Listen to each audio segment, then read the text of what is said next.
Welcome, everyone, to another episode of the HR and Payroll 2.0 podcast. I'm Pete Tiliakis, and as always, I'm joined by the legendary Julie Fernandez. Welcome, Julie. Thanks, Pete. I'm excited here because we're going to make the link directly from your veteran series into some Workday and HR, aren't we? Yes, we are. And I'm super excited for this guest. Today, we're joined by someone who has not only shaped the evolution of HR tech and tech in general from the inside out, but really brings a unique leadership lens from his time in the military, still in the military, really to bringing it into the workplace and tech platforms of the world. So please welcome Colonel Select, Joe Wilson, U.S. Air Force officer, the global CTO at Workday, and leader, technologist, innovator, really on the edge of technology. So thank you so much for joining us, Joe. I'm super happy to be here, Pete, and always good to be in the company of legendary folks like Julie. Yes, she is very legendary. But look, Joe and I got acquainted out in Napa at the Workday Innovation Summit. We hit it off as veterans, and we started opining. And I was like, "You got to come on. We have a whole veteran series where we've talked a lot about transition and how to tap into that skill set that's out there. I mean, just the rich skills amongst the veteran community." And just all that you're doing over there, Workday with tech and just the cool stuff that's coming out. I thought it'd be a great episode. So, Julie, you want to go ahead and do the honors? Yeah, I sure will. I mean, Pete's out there, forming new friends faster than we can count. I always get to ask the fun stuff like, Joe, how did you find your way into HR and why do you stay? Yeah, that's a great question. It's funny, too, because when I think about it, a lot of my friends through this kind of evolution of 30 years in tech, they've gone and done really epic things that might be more consumer grade and more recognizable. So I've got friends that work on the social platforms. I've got friends that are actually in the game dev orgs, right, that are doing the Candy Crushes or whatever it is. And that's pretty fun. But I actually love the purpose, kind of this mission mindset that we have, if you will, to materially improve the lives of kind of the end user within an organization. And that's one of the reasons I stay kind of in that classic back office. So you're behind the scenes, but I still think it matters. And I just really enjoy it because these are really hard problems, and not just from a kind of a myopic perspective. We're thinking macro, we're thinking global. And so how do you solve for these problems on the global stage so that people can remain relevant, that they can remain engaged, that they can remain upskilled, that they can do all the things they need to do to be happy, right? Because if you're happy, generally life is just better, not just for you, but for everybody else. So that's my reason why, and I'm loving it. The journey has been epic. Yeah, that's awesome, man. I love that. Back office is the backbone as far as I'm concerned. That's right. So, that was way more eloquent. Whoa. Yeah, I love that. I was thinking people operations brings purpose. That's where my mind went. Yeah, I've always been like bound towards the idea of being kind of a mission focused person, right? My father was a career soldier in the regular army for 30 years. I moved around the world with him. I spent most of my formative years outside of America. Like, I love the idea of kind of this we before me model. And I think we're getting to do that still in HR tech today. And even beyond the boundary of HR, I mean, our close friend on the finance side, which Workday does both sides of the equation, right? It's just really amazing to work super hard to deliver something that materially improves not only function from an efficiency or effectiveness perspective, but also alleviates a lot of those kind of sins of the past that we as the end user or the worker had to care about. And now, hopefully, we're on this cusp where we can start to be more engaged at the knowledge level and adding real value. And I don't know, gasp, right? Go home on time and not worry about work.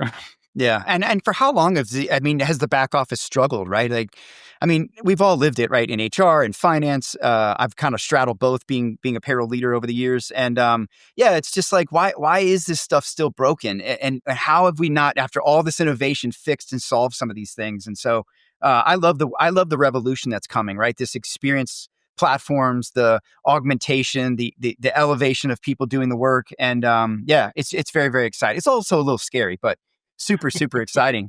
So look, I know we were just talking before the show. You've been at Workday for some time now. Tell me a little bit about your role. And I know you just did something very, very unique. I'd love to talk about, because I think it'd be a perfect, topic here that we haven't broached yet, but talk a little bit about that. Yeah. So the role is I serve as our global CTO. I think I mentioned in the intro. It sounds really cool. I'm just as important as everybody else at Workday, I promise you. And I don't mean that to be like self-effacing. literally believe that everybody has unique purpose in their role. And I don't think there's any reason to fret over hierarchy other than just an org chart, right? Um, so in my role and in the office that I lead globally is we're charged with helping craft and develop and implement strategy and vision for our technology and making sure that we don't overlook any of those perceived gaps that actually could compromise the efficacy of our customers today or hopefully the customers of the future. And so embedded directly within our engineering organization, about 8,000 workmates globally doing really good work, not perfect work, because I don't think any software or anything in life is perfect, but darn near to deliver on that and align with our core values, which we hold to be very dear and true. Yeah, you guys have a massive responsibility when you think about the customers that you have and what you're powering. I know it's immense, so It's I love that. macro. But It's super macro, right? I mean, over 11,000 customers today. yeah, And that it's sounds like a incredible. lot. And then you actually focus on the workers who are no kidding engaging with our platform. It's Yeah, over 70 million workers. And I had the opportunity to kind of engage with some new hires out at our corporate office earlier this week. And I was speaking with a gentleman from Switzerland. I said, well, how many folks are in Switzerland? He's like, well, all in citizen residents, about 8 million. I said, well, that's cool. Like we're over 8 times that are yeah, like sitting on Workday, 8 Switzerlands, right? yes. I And learned that's a small country when I went there. I mean, it's small, it's all relative, right? But the idea is Yeah, that this responsibility that we have to serve not only the monoliths of kind of industry, right? Those major employers with yeah, 500,000 or more globally, but all the way down to like 100, 50, 30, like the scale. And then the crazy thing is how do we do that by serving all of that capability on a single version service, right? It's yeah, not Workday for SMB is so unique and like forked and bespoke versus like that monolith category. It's the same thing, right? So being yeah, able to scale up and scale down and then have that responsibility so that those 70 million folks, when they're coming in, they're clocking. Where does clocking go? It goes to pay.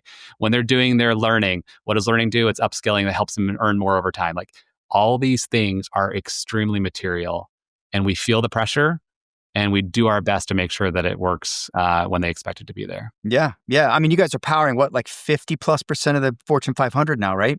Something like that. 60% of the 500, I think 70% of the 50 or something. I mean, it's just nuts. Yeah, But again, I think sometimes we get, I think anybody would get kind of lost in the sauce on the big numbers, right? But it scales all the way down to like double digits on the yeah. exact same version of the service. It's impressive. It really is. And you guys at 20 years old now. I remember that we talked about it on the show, Julie. Yeah. 20 years. I remember when we were started talking about and selling cloud. I was at IBM TCS and we were selling transformation, Yeah. obviously. And that was a big deal, right? And all those decisions I mean, there's still folks making that decision. But yeah, it was so revolutionary at the time. And now here we are. It's just the norm. It's just what we do. So I I love it. know. I know. I love it. It's I love it. hard too because the market's so noisy, right? And you're still trying to provide signal because, cloud could mean a lot of different things, I guess, because of the Yeah. cloud washing effect of labels. Yeah. Yeah. But Yeah. I mean, one of the hallmarks that I like to speak to, especially when I have the chance to evangelize our tech, which is, cloud is interesting, but one of the hallmarks of cloud is collective scrutiny and innovation. It really is. And that's only possible if you're delivering a single version service. So in Right. case anybody out there like feels like they're not loved after I say this, I apologize, but you don't have your own version of Netflix. Yeah. Right. Right? Exactly. You do not have your own version of pick your favorite game, right? It's Yes. literally a single version service. You just happen to have a tenant or an isolated environment where your finite details are stored, payment, blah, blah, blah. But Yeah. you share that service, you share those frameworks, you share all of that so that material over time, that collective whole coming together forces that experience to become better for all. And Yeah. that's kind of the model. And Agreed. that's how you kind of identify what real true cloud looks like. Yeah. And what I love now is like customers are helping each other, right? They're collaborating together with you and other product leaders out there that Totally. are co-innovating some really cool things. And I think that's where the answers are, right? It lies in the people using this every day. And I think that's the cool thing about modern tech is the vendors have really leaned into opening the door and saying, tell us the answer, right? Tell us how we can help you, help us help you. So Yeah, yeah, I for really sure. love that. One of the things that we were talking about was just you're looking very refreshed. I want to talk about you guys have a great culture at Workday. You've been around a long time. I mean, talk about the time off that you just took, because I think that that's very rare. And I think there's some lessons in it for both employers and employees. But tell us a little bit about your recent time off. Yeah. And Pete, if I look refreshed, what did I look like before? I feel a little bit like Well, vulnerable right you now. looked amazing before. Man, A most people in the two-edged sword. military, yeah, most people in the military, they stay in shape, they stay looking sharp, man. So you were looking good. Don't Okay, worry. locked and loaded. I love it. You were locked and loaded.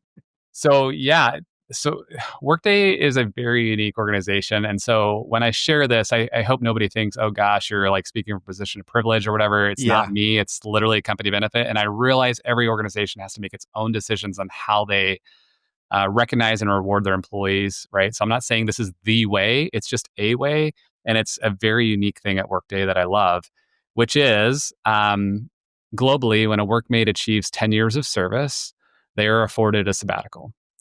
And by that, it's 30 days, not including holidays or weekends.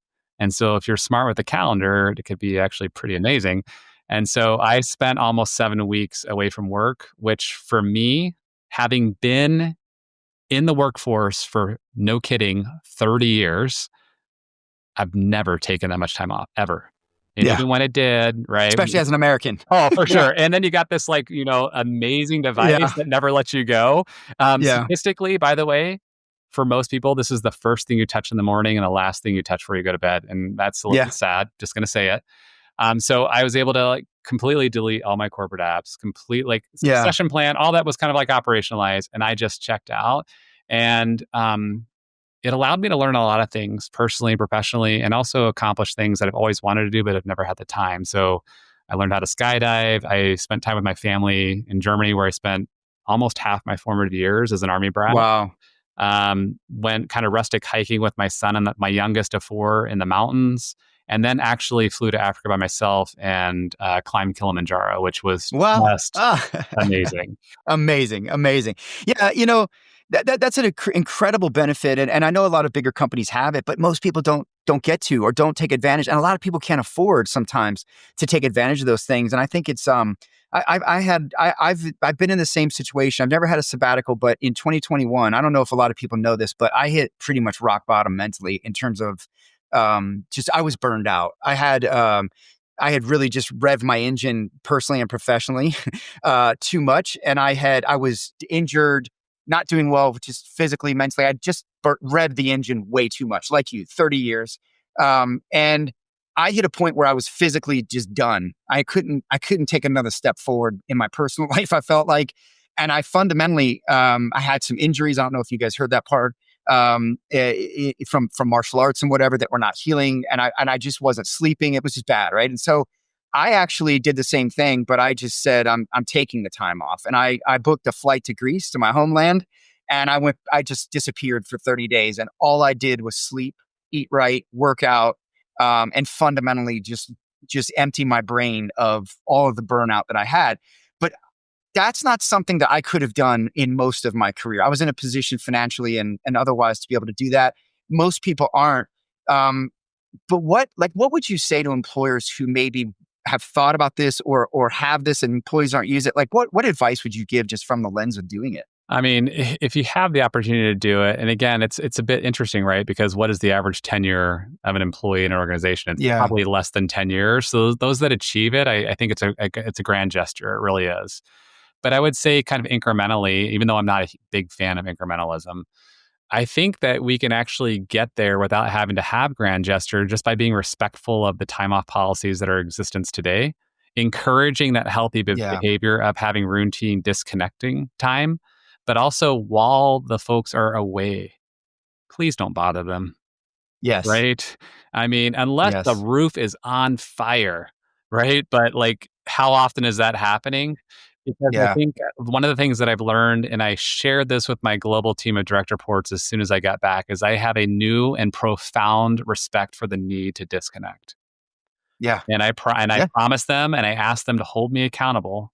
Right? I will not be sending a WhatsApp, Slack, email, smoke signal, whatever it is during holidays, weekends, PTOs, unless, no kidding, the roof is on fire. And I would ask that they not do the same for me as well. Because we're in HR, I can't not say this. I know it because when I was coming out looking for a career and in the HR space, Aon Hewitt was the first that I ever heard of that would do a year sabbatical. Wow. I'm sure it wasn't all paid, but back in the day, newly after combining with Exalt, and that was a perk that was available to employees, and it gave them just time to do whatever they needed, a much longer period of time and under different conditions, but I admired that then, so much so that I really thought, "Man, I wanna be there." Yeah, yeah. And Julia, like in my experience, what is really unfortunate is to your point, like what breaks my heart is when I hear payroll and benefits and HR leaders saying, I can't take a day off. Or when I go on vacation, I have to enter the time, fill out the thing, do this. There's no one to do it. That's so heartbreaking. But there's also a lot of folks I've seen use these sabbaticals when it's a medical thing, right? Which is unfortunate as well, because now it's kind of like a stopgap measure. But I love it. I think there's, you could, I don't want to get too philosophical, but I've heard a lot of conversations about, providing people time to decompress in the workplace, but also maybe even the thought around like the whole livable wage concept in some countries around maybe we could create and spark more creativity and more innovation if we had. Now you could also create people just sitting around doing nothing, but if you had a means of where, hey, I can take the time early in my career or at some point in my career to go and pursue things that might actually turn into a product or a solution or whatever. I think any of those things, they sound very fluffy and soft, but there's material impact to them that I think, to your point, is really, really interesting. Well, I also think that the perfect analog, and I've been thinking a lot about this too, having had this opportunity again, I realize it might sound like a position of privilege, and I apologize to anybody who thinks like, oh my gosh, you're in rarefied air. I just use the benefit that's afforded at Workday. So please don't blame me. But I would say too, it's like, the things that I think about in terms of like, how do I correlate the need for like meaningful kind of like service, if you will, to the human mind, to the human heart, to the human soul?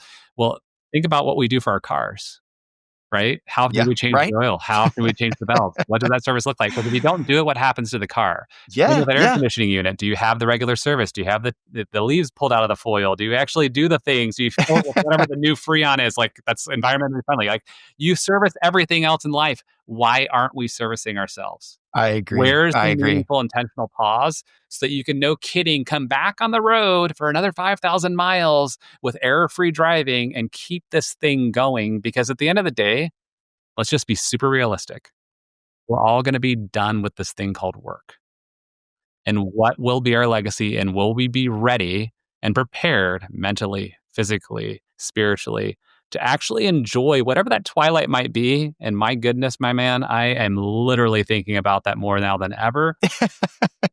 Especially about the empty nester, which is a whole other paradigm shift, right? But it's it's been fantastic. So to anybody that's listening, right, there is no A way.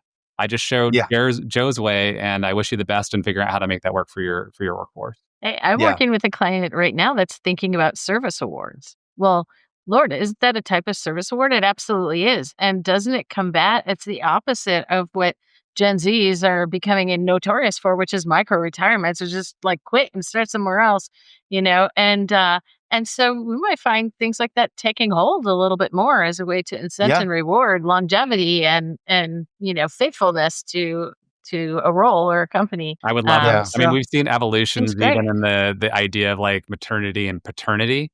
Those things did not exist when we started having children almost 30 years ago. Right. That's right. Yeah. And so I don't bemoan it at all. I am so thrilled that the fathers at Workday get this time.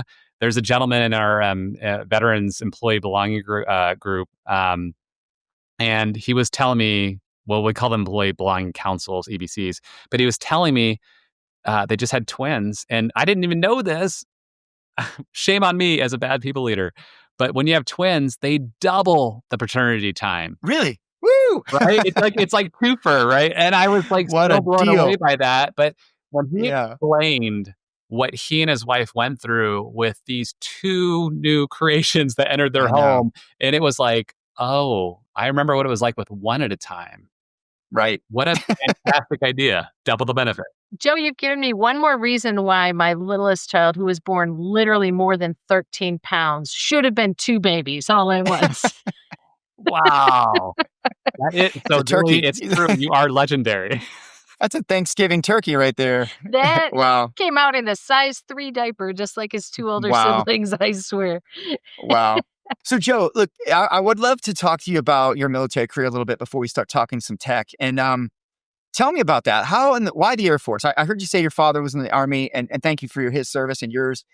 But why the Air Force? I'm always fascinated by how people ended up in different different places. But yeah, why the Air Force? What's kept you in there? Yeah, long story short, I shared that I was an Army brat or a military brat. It was epic. I loved it. I still get goosebumps every 4th of July when the 1812 overture Yes. goes off and the howitzers are firing with the band. Like, it's just amazing. But I really just felt like I'd already had that experience. So, kind of check, I don't need to be in the military. And I had no desire or plans to do that until I was married for a year, almost done with college. I was 23. I woke up in the morning and I looked at my wife and I said, something's missing in my life. And she's like, oh no, don't you dare. Oh, no, it's not. Yeah. So I called my father and I was like, hey, this is what I'm thinking about. And he's like, well, that's kind of weird. Have you thought about the Air Force? Because all I knew was the Army. Yeah. And so I did. I explored the Air Force option. Thanks, kudos to my father for pointing me in that direction. And so I enlisted. I spent 6 years as an air transportation specialist. So I'm basically FedEx for the Air Force. We load planes, we offload planes. We don't have an overnight guarantee, but we will fly where FedEx doesn't go. That was pretty wild, right? And that was May of 2000 when I enlisted. So pre 9/11, pre all the kind of whatever. Yeah. And then, no kidding, fast forward 18 months, all that happens. I'm literally 2 days before my first child is born, and we're watching the morning news and we see the first towers get hit. And I'm looking at my pregnant wife who's about to deliver, like literally 2 days later, he's born. And I'm thinking to myself, Oh, what my in son the too. world is going on, right? And so I'd start driving down to work. I'm listening to NPR and the station because it was like the most relevant news that I could get on the way to my office. And they start freaking out. They're like, oh my gosh, the second tower's hit. And I'm like, oh my gosh, it was just so raw, right? And I'm like, okay, here am I, send me. Like, I'm already in this game. And so I got to do some wild stuff, my man, during those 6 years. Supported a lot of theaters, a lot of campaigns and operations. I finished my bachelor's during that time. I finished my master's. I had the opportunity to commission into the reserve, which I did. And I started my path as an officer in the logistics domain, which is just a superset of air transportation, right? So it's fuels, it's Yeah. supply, it's plans, it's Important stuff, though. super fun. Like, nothing Yeah. moves without logistics. Let's just be super Yes. honest. What can Brown do for you? You, Yes. you can Yes. grind people to a halt. That's something I will tell you the military is pristine at. I know the Marine Corps has done work with UPS and some others on logistic movement. Yeah. And the ability to move a city and a world that's sustainable in 96 hours around the globe is incredible. Yeah, it's not always Yeah. efficient, but it will always be incredible. effective. Yeah. Oh, yeah. We'll get there. Don't worry. Yeah, maybe. I mean, maybe with more AI will help us be more thoughtful about how we actually Yeah. structure, da da da. But it's been fun. I've served. The reserve is a very unique animal. In the reserve components of the Air Force, right? You have the Air National Guard, which is predominantly a state mission. It's called Title 32. That's super nuanced. And then you have the reserve, which is the federal side of the reserve components, which is Title 10. And so they kind of do separate but equal type support. And so as a reservist, then I've moved around and I've had assignments all over the United States. I did my command to Art Travis. I did my Pentagon time. I just finished serving as a deputy group commander at Tinker Air Force Base. And effective 1 July, I'm now the deputy wing commander of the 94th Airlift Wing based at Dobbins Air Reserve Base in Georgia. And congrats on your promotion, by the way. Congrats on that, Colonel. Oh, yeah, I love for it. sure. You can just call me Joe. That's awesome. Full bird. But yeah, it's been great. But that's also come at a slight cost too, right? Because the Yeah. idea of being a citizen airman or a citizen soldier, right, or a reservist, right, in any capacity, it does in fact mean that you have to be competent and professional in two different careers. And so that only exacerbates this kind of idea of burnout. Like, how do you actually have meaningful time to disconnect, not just from one side, but from both sides? Yeah. And so, I don't know, it's been an epic adventure. I love the opportunity. It is fully in line with my proclivity for all things we before me.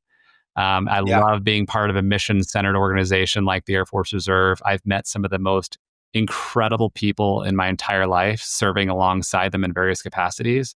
And I honestly have zero regrets, and I would not exchange the experience for anything else. Yeah, agreed. Agreed. I don't think people, that's one of the things I want to talk to you about. And we've been trying to do some work here. I do a lot of work with Hire Heroes USA, a VSO, where I help counsel veterans, Mm. spouses, getting them into the workforce, right? Help them negotiate salaries, help them build their resumes, and otherwise just help them with career advice. And um, it's a gap, and it's unfortunate because we have these. I think about the guys I was in the Marines with, right? One of my friends is an attorney now. One of my friends, runs his own business. One of my friends, I mean, like they go to places and they excel in arenas any and every. And yet I find that a lot of employers just aren't, there's a mismatch and they're not getting together. And it really bums me out because I think about the way where we're headed with AI and all the things that are available to us. And the emotional intelligence and leadership and capabilities of these folks coming out of the military is ripe for this generation and this wave. Um, and I just wonder, like, Mm. what can we do to get them closer? Like, as a reservist, I think you have the benefit of like you're kind of in your career, right? Whereas so you have this dual identity, but whereas with an active duty person, that is your identity. And then when that identity's over, you don't belong anywhere anymore. Now you have to go belong somewhere else. And there's a bit of a trouble with that.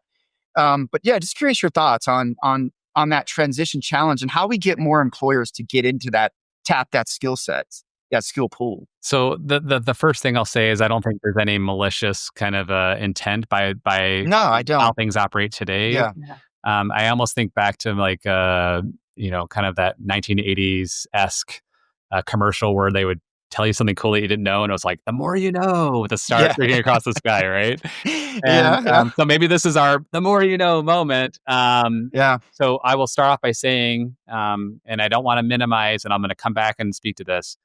There is perception, right, wrong, or indifferent, that those who serve come out broken.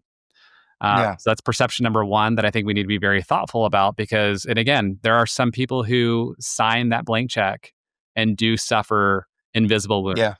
for sure. Yeah.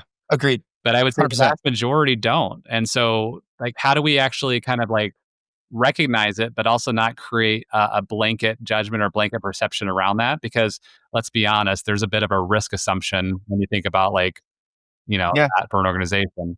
And the second part is I think this is going to be really interesting as we shift away from like think about the static, hard kind of like line of job requirements. You have to have like 15 years of experience, blah, blah, blah. And we shift to more of a skills based mindset, right? Yes. And to Yeah. your point, this is the most for those that haven't had the opportunity to serve in military, in the military services. This is the most fascinating part. You take a young man or a young woman, and they're immediately through this crucible of basic training, irrespective of where you do it, thrust in this environment where every single norm is shattered. You're going to Yep. be in with every category of socioeconomic status. You're going to be in every category of religious or non-religious. Everything that you thought was your worldview is now going to be amplified or challenged by everybody else that's thrust upon you in this group that you have to survive with, right? That crucible moment. And then it doesn't stop there. Every assignment, you don't get to pick who you're working with, right? The Right. machine tells Right. you you're going to go work at, third company, fourth battalion, whatever it is, and Yeah. show up. And then there's a gal from New York and a dude from South Carolina and, some schmuck from the Dakotas. And you all get together and you're like, oh, crap. But what do? You recognize it Yeah. and You you bond. focus because you have a mission to accomplish. And through that, you get to know more about yourself. You might have the opportunity to shatter a bit of that ethnocentric lens that you may or may not have had growing up.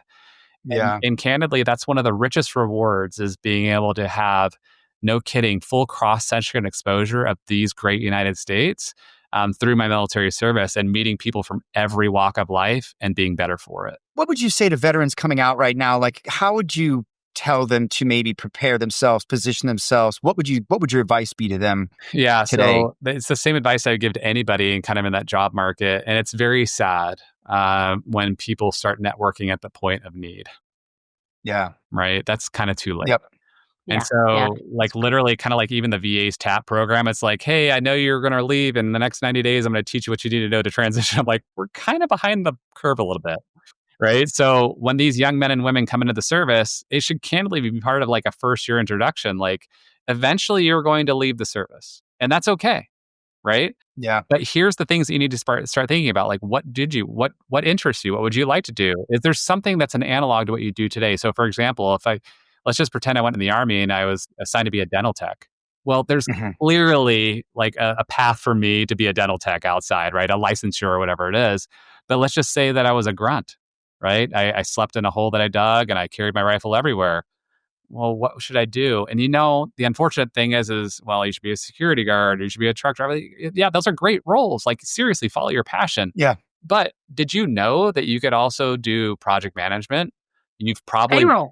yeah, Yes. you could literally work in HR, right? You could run Yes. payroll. If you are able to organize and create, like, rationalize the complex and make it simple, hello, that's every day in the military. Maybe you should think about payroll, right? Like, this is Yeah. a great role for you. So those are the kind of things I think we need to overcome. It goes back to this idea of evaluating people on more of a holistic skills based outlook as opposed to kind of like these classic requirements that candidly are very stale and don't speak to the quality or the innate capability of the actual individual. I agree. I think there's a lot of folks that look at what they did in the military and think, well, there's nothing here for them. But they don't look at the leadership capabilities and like I think Soft about, like, I skills, think of, right? yeah, Soft right. Like, skills. I mean, but my God, the adaptability, the leadership. I mean, I remember when I came out of the military, I mean, not to brag, but I just felt like I could have lapped every leader that I was reporting to. Like, they didn't have so many That's called Marine training, Pete.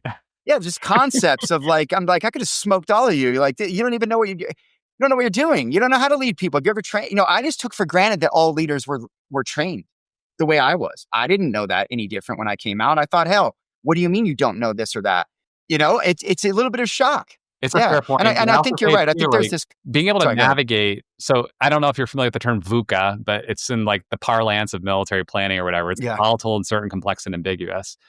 Every single Joe, from Private Joe to General Joe, at some point has to master the VUCA, right? yeah, You're not going to have all the information, all the time, all the resources, all the money, all the manpower to do whatever it is that you're asked to get done.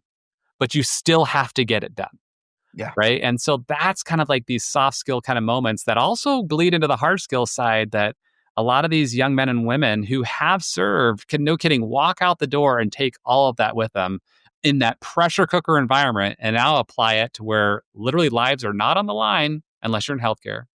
yeah, Um, and then be able to deliver in a way that adds tangible value to the organization that's willing to kind of break free from the blinders and see the yes. potential in this amazing talent pool called veterans. Yeah, I love it, man. I want to see more of that. I think there's just such a world of opportunity for them. And we just had on a gentleman named Eddie Dunn who's on here. Him and his organization are doing some incredible work with the government and hopefully some HR tech firms. And they've got a tool that I think, Julie, we were talking about Yes, this, we but were afterwards I recently. thought about it. I think you could apply it to other populations like Absolutely. interns and internal maybe ERG type groups or something like Cool. that, where you could curate some nurturing of that talent to pull out what they have in skills and fortify what they don't and make them ready for the civilian world. And so I think that's yeah, it's just amazing. I'd love to see more of it. Yeah, I think skills is easy talk for HR leaders, but it's really hard to Yeah, believe that you're going to bypass, the 15 years of experience in a similar role and actually level up and follow the skill yeah, set that you're looking for. So I think we've got some maturing to do there. Well, For it's, yeah, sure. it's for not just a sure. maturing in a mindset; it's also maturing in the technical capabilities that are available to them at any point in time. We've been True. Yeah, investing. I think you guys probably both know we've been investing for a lot of years now in building this thing called the Skills Cloud, which we believe today yes, is the largest and cleanest corpus of skills on planet Earth. It's been Hmm. inferred by all those participating customers across the 11,000, but it also benchmarks against some very unique catalogs that are public source and managed and curated. And when you think about that, then if you can start from a position of having this inventory that's real and meaningful and current and not right. stale and outdated, now you can start to use that as kind of your bedrock, right? Not only from the initial evaluation side, but then from the potential, like, now that you're here And I see you through this kind of career pathing, for example, that we might do within our Workday Career Hub of like, hey, you're here today, but you want to be here. Here's your mentors, here's Yeah. your connections, here's the recommended learning, because we know that there's a delta in skills that you have versus what you have where you need to be. Here's the learning potential to upskill you. Like these are the things that need to happen. And Yeah. this is why it's important to align and partner with organizations that can offer that capability so that you can move past the mental model of, "Oh, I don't know if it'll work," towards one of, it can work and we're going to operationalize this technology that's available to materially improve not only the organization, but literally the individual. Right. Joe, something that, I can't speak for the other services, but one thing I can tell you that the Marine Corps does incredibly well that I think the civilian world could learn from is that, and they didn't have the tech to do it. The Marine Corps knows exactly the skills we have and who's ready to go at all times. The force readiness is a nonstop metric that our commanders and our senior leaders are always operationally making sure we are ready to go. Who's under, and if Private Schmuckatelli can't come through the door on on a CQB drill properly, he's going to go repeat that until he is ready to go. So we can, any minute, glass breaks, we have to pop on a ship and go. We got to know that we're ready. We have to have people's administrative in mind, S1, S2, everything. Everybody has to come to the table ready, and they know what they have, they know what they don't have, from equipment to skills to people, and every commander knows what they're going into battle with. And I don't think most companies, even today, can do that right now. Yeah. They couldn't put their finger on what they have to go into battle. Well, it comes at a real cost, though, on the military side. And for any veterans that are it's called, they know that, right? Based on your service, it's either an MOS or an AFSC, or if you're in the Navy, it's a rating, right? And every single one of those has a skill level associated traditionally, right? Right. So, and very granular, like Schmuckatelli, I love it, Private Schmuckatelli, Airman Schmuckatelli, right? Like Airman Schmuckatelli and his immediate supervisor knows exactly what he needs to do to be classified as competent, trained, and ready in that discrete MOS, AFSC, or rate. And by the way, and that leader is accountable. For sure. And all those roll up into a collection of capabilities called a uniform type code, a UTC, which is then reported up all the way to the chairman of the Joint Chiefs of Staff, right? So hierarchy of that is radically different than what we might look at in the civilian workspace. But I'd also say, too, that's actually looking at it at a macro with kind of a subset of skills that are kind of hidden or kind of obfuscated. The thing that I think we're looking at the civilian side more is like, how do we actually amplify and pull up the skills, right? As beyond just kind of the rating or the qualification. Because let's be honest, you can go to Paper Mill of the USA or whatever and get a certification, but that doesn't mean that you're actually skilled. And so that we need to be very thoughtful about that. Yeah, we've talked this concept of practice, right? Like how much reps had you had doing that thing?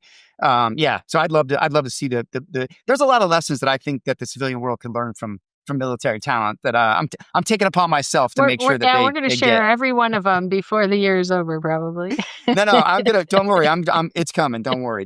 Anyway, for another day. All right. So look, I want to talk tech with you, Joe. That's obviously the your lens. I'm sure your love. Where are we right now with HR tech, just tech in general? And one of the things that people I think keep saying is SaaS is dead. Is SaaS dead? Like, what are we talking about? what are we going to be talking in 5-10 years now? Yeah, everybody wants a soundbite. And it sounds nice, but it actually doesn't play long. It's kind of like Britney Spears, right? It's not going to be enduring.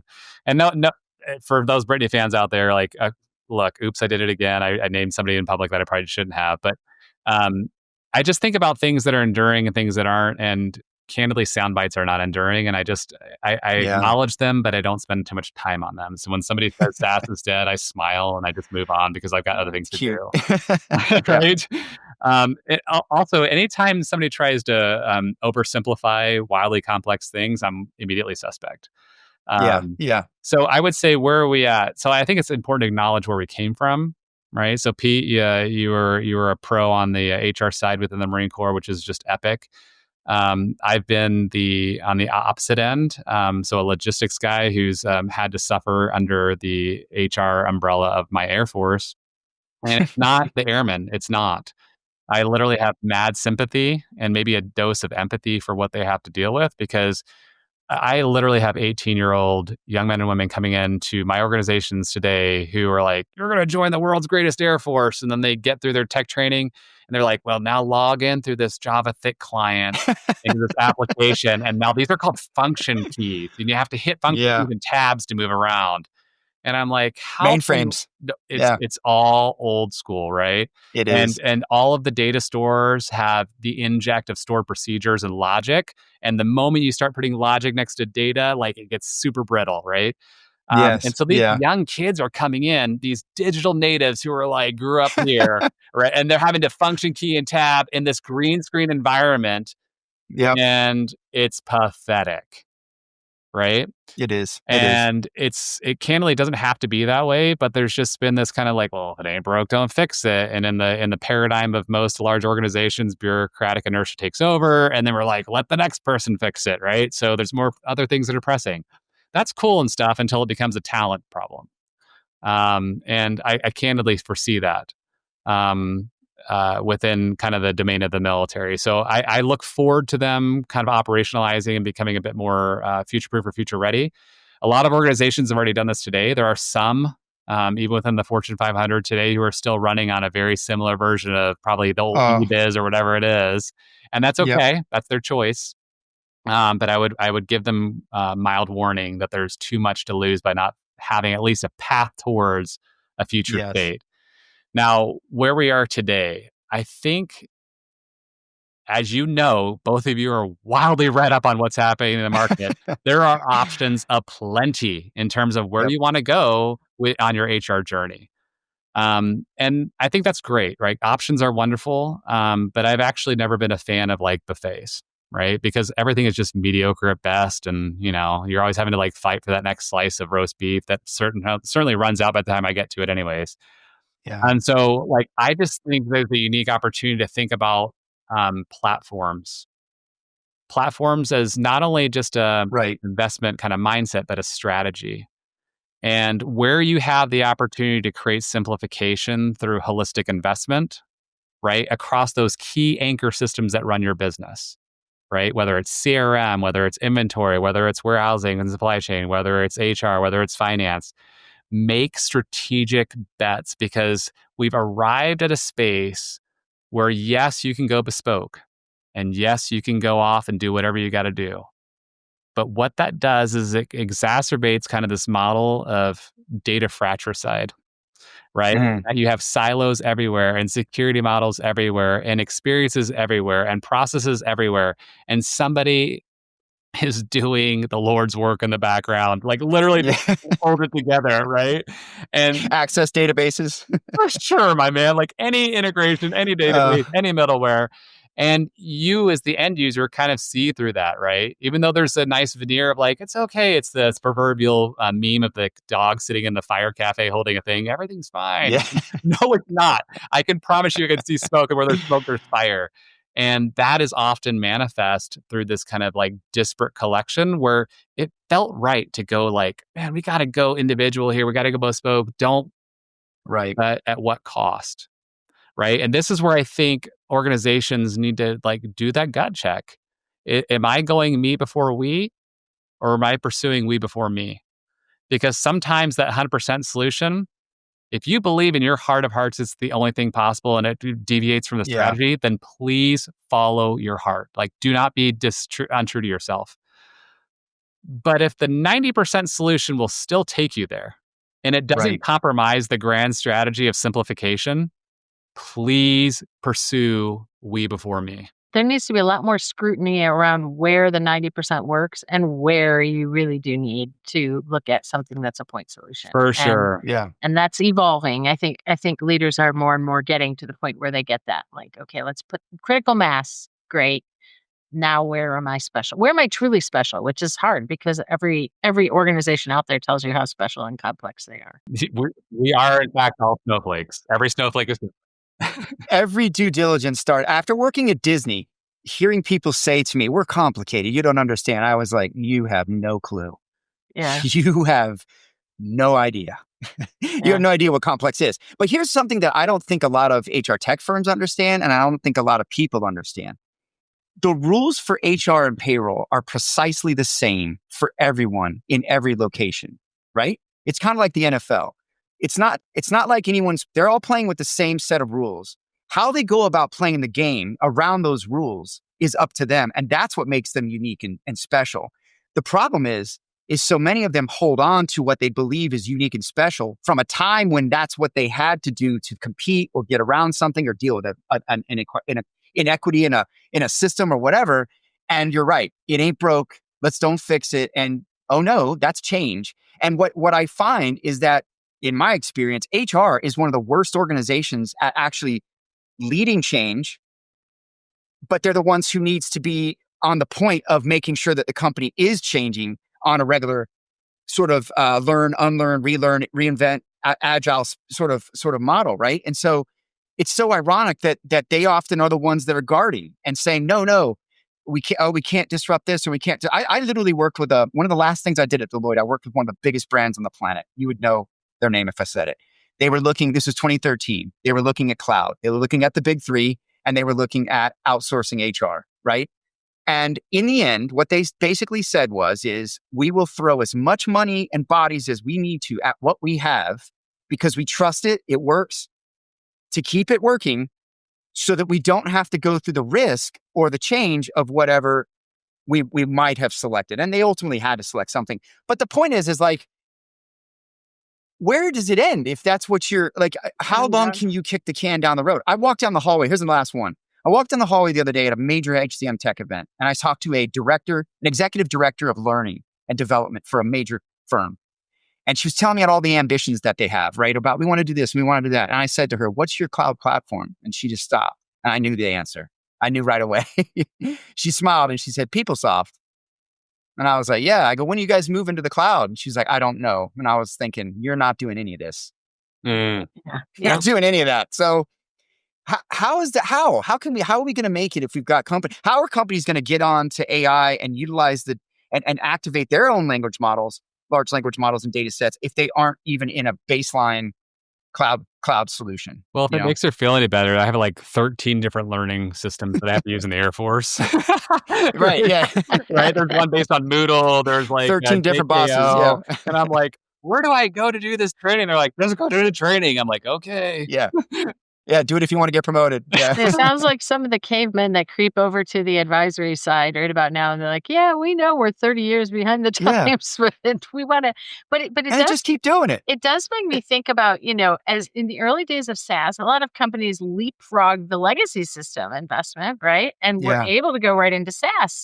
So now, is there a similar pattern or opportunity with AI where companies can hope to leapfrog? I think what you're saying, Pete, is it's just not in your DNA. Like, it's very highly unlikely, but there are those out there who are having that conversation and saying, well, can I adopt AI tools without the full HCM investment? And it's certainly the path less taken, right? And we've heard some crash and burn stories in that regard. You're so right, Julie. There is massive risk reward in that. Mark Benioff said the funniest thing I don't know if it was at the last Dreamforce or whatever, but he was like doing his typical grandstanding, which, I have a healthy respect for. And he's like, look, just don't DIY your AI. Yeah. Like, oh, well, that's very pithy and very catchy. And for some reason, I'm liking it. So here I am almost a year later, probably still thinking about it. I think the risk is that, remember I said there was an element of cloud washing early on, right? Where everything just got the label and everyone just assumed. The same things happened with AI. Any amazing kind of tech trend that hits kind of that hype cycle or that hype curve that we're all familiar with, it will typically result in some washing, right? And so the idea then, and to your point, you've seen a lot of crash and burns, is can an organization that candidly isn't on the build side take the capability and then apply it against yesterday's whatever and expect a different result? The answer is maybe. Your mileage may in fact vary. But I think one of the things that I think is important to consider as you make investments is to buy when you can and build when you must. And to expand on that, it would be buy for standardization, build for differentiation. And to Pete's point, most of what we do is not differentiating. It's by law, it's by statute. Like we Yes. have to hit these mechanics, whether it's getting the pay rate or, multi-jurisdictional pay, like for those poor people in Jersey and Connecticut and New York, right? We know this. So am I buying to just kind of standardize? Or do I have this like weird bone in me that wants to build because I think it's going to differentiate? And Right. that goes back to this platform mindset, not only from a functionality perspective, but also from a trust perspective, right? I still think we're early, right, in this AI journey where people are having to have healthy questions and very healthy, meaningful dialogue in terms of like, is this right? Is it ready? Should we do it?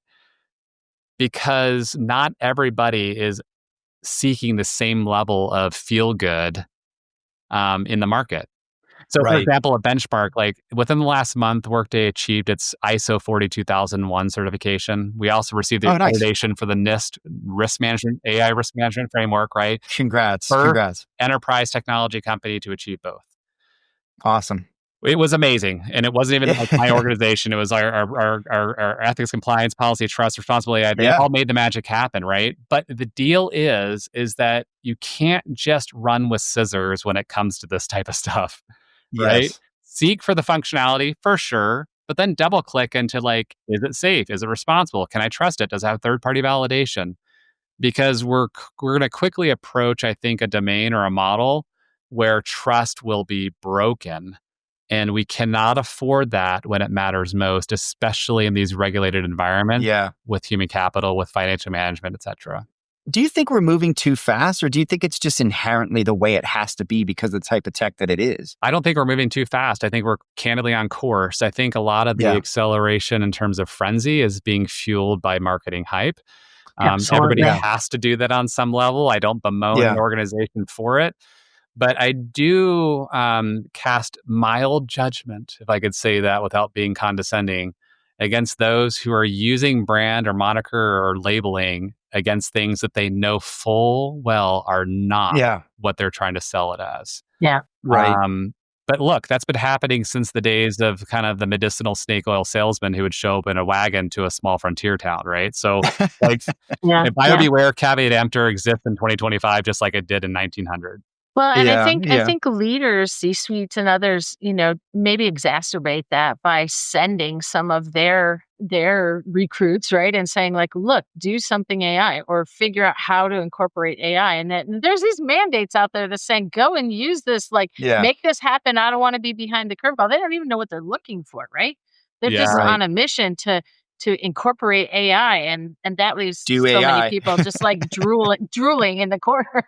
Like, what are you supposed to do with this? You're right, Julie. But I think that the intent is admirable. The intent is something that they should be seeking for. But I would also say too that there is a hierarchy of needs, right? Maslow coined it across how we operate, kind of in the real world. And that same hierarchy could have grand application to technology or any other domain. And so you have to start with your foundations, right? Pete, I love it. Just go do some AI. That was hilarious, my man. Like, just do it. Yeah. But just sprinkling AI on a very weak, fragmented, fractured, at-risk foundation of siloed security models, et cetera. I'm sorry, it's just not going to solve. Well, and it all comes down to data. Right? I mean, how do you do AI or how do you leapfrog, legacy systems if you don't know where your data is or your data is in miserable shape?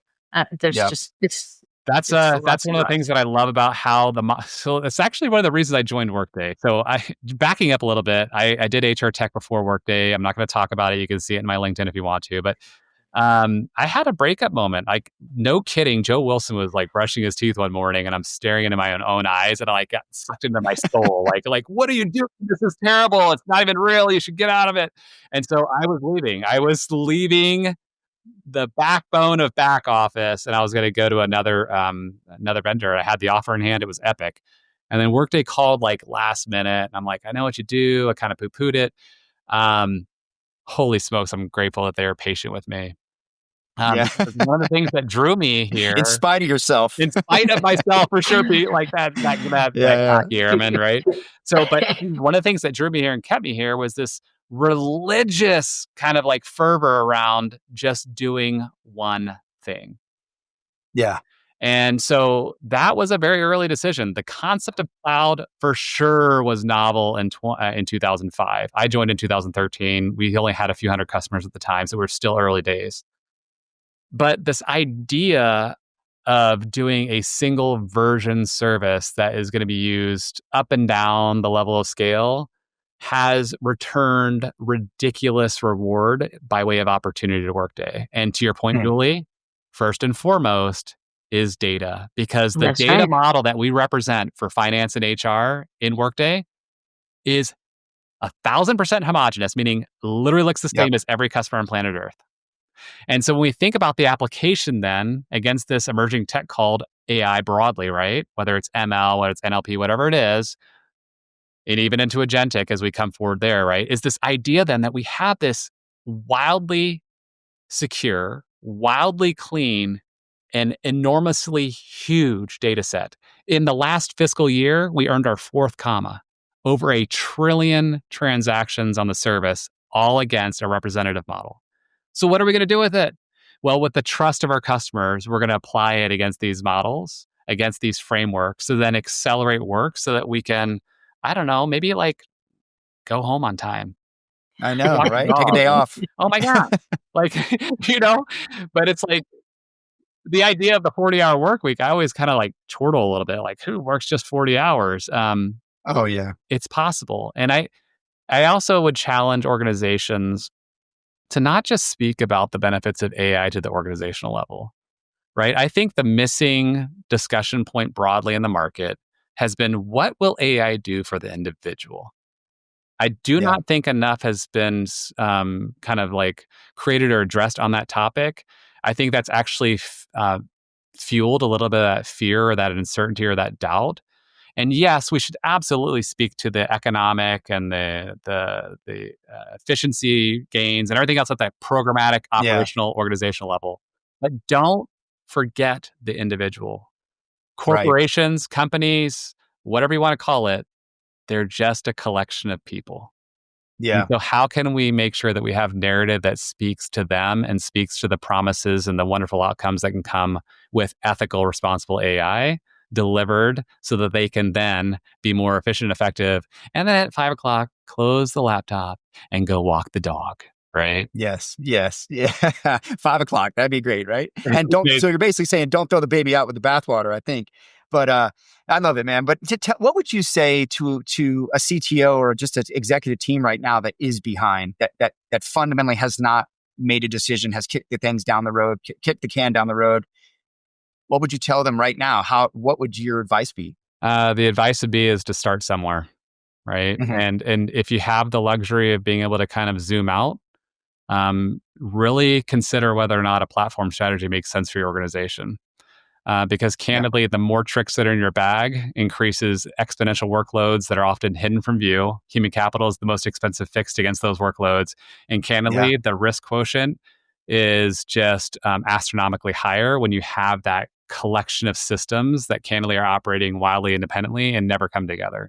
So think platform, and then don't try to like what's the old proverb, like how do you eat an elephant? It just sounds gross, but I'm gonna say it anyways. Like it's one bite at a time. So like Right. don't Yep. think that you have to boil the ocean at once. Here's all these like silly little expressions I'm using in one sentence. But like just start somewhere, Yeah. right? And it's okay if it's not like the perfect decision at that time, but at least at this point you have forward momentum, because the longer you stay where you're at while others continue forward momentum only creates time, space, and distance that is getting harder to overcome. And so I'm not trying to be like fear, doom and gloom, whatever, but think about the possibilities. Talk to your Yes. peers. Like, I get it. Like, every vendor in America, go to a conference, they're all going to, like, love you and say how much they think you're awesome. But like, just talk to your peers, like, do those networks, whatever it is, and then start somewhere. Agreed. Joe, I really appreciate, man. This is, I could go on and on. I want to ask you a couple rapid fire questions if you don't mind to wrap up, and then Yes. we'll get you on your way. I know it's Friday. So the first one I want to ask you is, what's a leadership lesson you learned from the military that you're still using as kind of a go-to today as a tech executive? Really simple. I actually share it. I learned it early on, and I share it at every opportunity within the military construct, which is know your job, right? Yeah. At every level. And by the way, everybody has the opportunity to be a leader, even if you're not classically categorized in that role. You're still leading somewhere. You can lead from the front, you can lead from the middle, and you can lead from the back. So know your job, love your airmen. So in the military context or parlance, that would be me telling you to, love your brothers and sisters that you serve with. In my civilian workplace, I would say love your workmates. And love doesn't mean pander. Love doesn't Yeah. mean like, soft touch all the time or whatever. Love means I love you enough to hold you accountable. I Yeah. love you enough to expect more from you. I love you enough to stay late to help you get better because maybe you need some retraining in that CQ function, right? Yeah. So Yep. so know your job, love your airmen. And then thirdly, get after the mission. Yep. Right. I love that. I think it's like always fourth and down, like fourth quarter, your third down inches, you're right there at the goal line. Like it's like make or break every day. So get after the mission, know your job, Yeah. love your airmen, get after the mission. That's my leadership Yeah. 101. I love it. I love it. How about a book that you've read? I know the Air Force, at least the Marine Corps, we have a Commandant's reading list. There's great books on there. I'm reading one right now, Legacy by I think it's James Kerr. I don't know if you ever the All Blacks rugby team. He talks about why they're so special in terms of the way they bond. But what's one of your favorite books off the Air Force reading list that you have read that you would recommend? So not off the Air Force reading list, Pete, but one that Okay. I give to every single new senior NCO. So Yes. as a former NCO before I became an officer, the non-commissioned officers are the backbone of our entire military. Like they literally Yes. run the game and they are NCOs. amazing. Yes. And our NCOs, by the way, are ripe for like plug and play in corporate America. They're Yeah. just Yeah. incredible. We have one in the White House now. Oh, for First sure. Marine. For sure. Like, Vice President is a corporal. Yeah. yeah, and a Marine. How about that? And a Yeah, Marine. How about that? you have Yeah. to make that plug, Pete. So here's the Yeah. deal. Like the book that I actually give to every new NCO that's in any organization that I have is called Radical Candor. Yeah. And it changed the way that I interact. I think over time we've become societally way too kind of risk averse in terms of being able to call a spade a spade. This book teaches you to address kind of the behavior and not the person. And it does it in such a wonderful way. And I love the Yeah. quadrant that the author presents too, from Okay. kind of like ruinous empathy all the way up to like radical candor, which is very kind of opposite in terms of poles. But trust me, it is a book well worth reading. Again, I gift it to every new NCO within my remit, and I would share it and say anybody should just totally study it. Yeah. I love it. I love it. Corporals run the world, man. All right. Last one. Your advice, one piece of advice to CTOs out there in 2025. What would it be? Invest in your teams because you're only going to be here for a minute. Why's that? It's because, like, look, time is finite. I don't know how long I'm going to be at Workday. I'm so grateful for the almost 12 years that I've been here. But this also is what I do, not who I am. And eventually I'll go off to that wild blue yonder, as we say in the Air Force, and I'll hopefully be hanging out in Florida, and hopefully my wife will be wearing beautiful turtle earrings just like Julie. And I love it. right, like, but so am I prepared, right? Deliberately preparing that next generation to, like, no kidding, take the flag and lead on. Your empty nesterhood is starting to shine already, Joe. I can't a little wait. early even. But Let me tell you, it's worth it. It's worth every second of it. You can't wait. Excited for it. And then it's grandkids down, so we'll see. Well, I love it for you, man. I think it's so awesome. And thank you so much for coming on the show and sharing your knowledge with our audience. This has been so great. For veterans, for HR leaders, for CTOs, I know we'll get something out of this. But where could everyone reach out to you? How do we connect? And what, if anything, can we help you with? Yeah. So look, I was just talking to one of our senior leaders in People Are Purpose, what we call our HR. And I told her, and I'll share it again, like literally twice within an hour or so. I don't have all the answers, right? But I am wildly curious.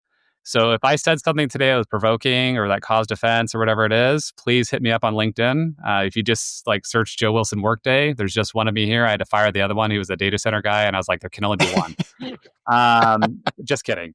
But there was a Joe Wilson, No. but I didn't fire him. But anyways, just look, Joe Yeah. Wilson Workday, connect with me. Let's create the dialogue. And if you feel like I missed something, please let me know. I'm curious. I want to know, and I want to get better every day. So thanks for your help in advance. Awesome. I really appreciate it, Joe. Thank you so much. Thanks as always to everyone who listened. And hey, do us a favor, give us a like, give us a subscribe, share the podcast. It always helps out. And we'll be back with more content soon.